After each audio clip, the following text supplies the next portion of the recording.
Resistencias en serie. Bueno, al igual que hablamos hoy, el hecho de estar en serie es que están sobre la misma línea, ¿sí? Sobre el mismo cable. Eso era estar en serie, cuando no aparecían nodos, cuando no aparecían bifurcaciones. ¿Está bien? Entonces, si la segunda regla de Kirchhoff lo que dice es que la sumatoria de todos los potenciales me tiene que dar cero, porque se basaba en la conservación de la energía, se los voy a machacar 20 millones de veces esto para que se lo acuerden. Se basaba en la conservación de la energía, entonces la sumatoria de todos los potenciales en un circuito me da cero. Algunos me provocan alzas de potenciales, como puede ser una FEM, y algunos me provocan reducción de potenciales porque me consumen esa energía entregada. Entonces, quiere decir que esta resistencia 1 y esta resistencia 2, colocadas en la misma línea de acción, me van a provocar caídas de potenciales diferentes. ¿Cuál sería, dónde estaría conectada nuestra FEM? Nuestra FEM estaría conectada a A y a C. O sea que la batería, ¿sí? Estaría conectada al borne A y al borne C. Ahí tendríamos la positiva y la negativa. La positiva en A y la negativa en C, porque fíjense la intensidad de corriente cómo va. Voy de mayor a menor. ¿Está bien? Entonces, vienen los electrones, pasan la primera resistencia. Es como dijo Laura hoy, pasé un camino de piedras. ¿Con cuánta energía me quedé? Y con menos de la que tenía hoy. Quiere decir que los electrones cuando pasan por R1 pierden un potencial eléctrico. Ese potencial eléctrico sería el potencial AB. ¿Está bien? El potencial AB se mide entre A y entre B. ¿Qué mido? Con cuánta energía entraron y con cuánta energía salieron. Y de acuerdo a eso sé cuánta energía se perdió en el camino. ¿Sí? Pero acá no terminó su travesía. Ahora tienen que viajar de B a C. Y ahí se encuentran con la resistencia 2, con lo cual tienen otra pérdida de energía, otra caída de potencial eléctrico. ¿Y cómo terminan en C? Desahuciados, con el mínimo que pueden llegar a tener. Entonces, la sumatoria de caída de potencial entre AB y BC me va a dar el potencial total. Si B es igual a I por R, lástima que no puedo escribir acá, pero si B es igual a I por R, esto que yo tengo acá, I, que es la intensidad de corriente, es la misma para R1 que R2, porque es la misma cantidad de electrones. Los que por el nodo A, perdón, por el punto A, no nodo, por el punto A, vienen 10 electrones, a B llegan 10 electrones, con menos energía, pero llegan 10 electrones. Se conserva la materia, ¿está bien? Y de B a C sigue habiendo 10 electrones. Entran 10, salen 10. ¿Sí? No hay ninguna bifurcación acá y no se me murió ninguno en el camino. Entonces, entraron 10 en A, llegaron 10 a B y llegaron 10 a C. La única diferencia es que llegan con menos energía. Entonces, la intensidad de corriente es una, recuerden que intensidad de corriente era coulombs por segundo, o sea, cantidad de cargas que atraviesan el área por unidad de tiempo. Entonces, I por R1 sería la caída de potencial generada por la resistencia 1. I por R2 sería la cantidad de energía que perdieron, o sea, la diferencia de potencial que hay en R2. ¿Está bien?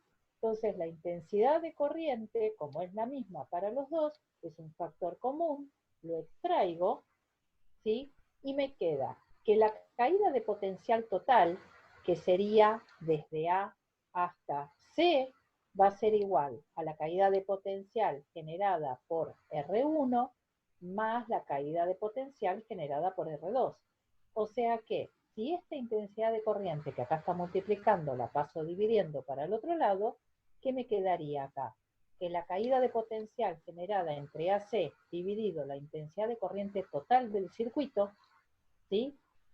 Según la ley de Ohm, B sobre I me daría una resistencia equivalente, es igual a la sumatoria de las resistencias en el circuito. O sea, que R1 más R2 es igual al R equivalente de este circuito. ¿Qué sería un condensador equivalente, una resistencia equivalente? Es lo mismo que si yo en lugar de colocar 2 o 3 o 4 aparatitos de esto, coloco uno solo.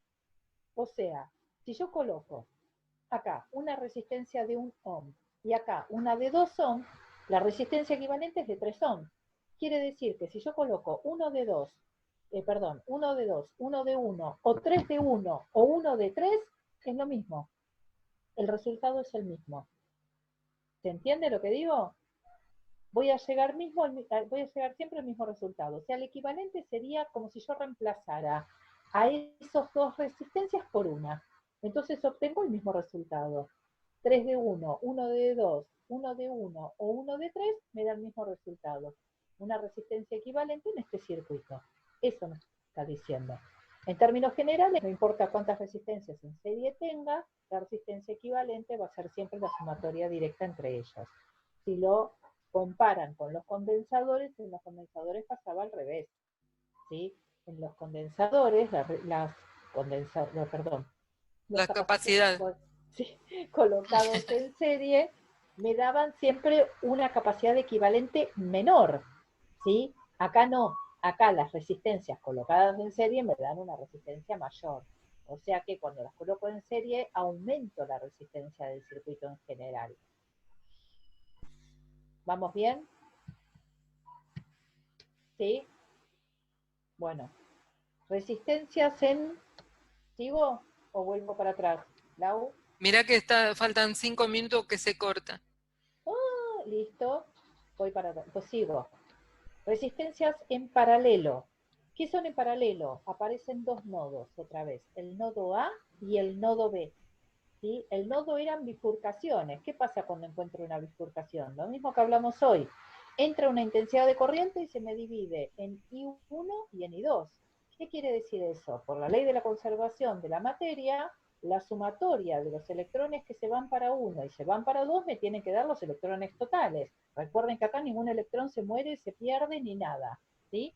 Todo lo que pasa por 1 llega a 2. O sea, todo lo que entra por A llega a B. ¿Está bien? Pero no es lo mismo, o sea, no va a ir por la intensidad 1 y la intensidad 2 no van a ser iguales. Imagínense ustedes en una travesía corriendo.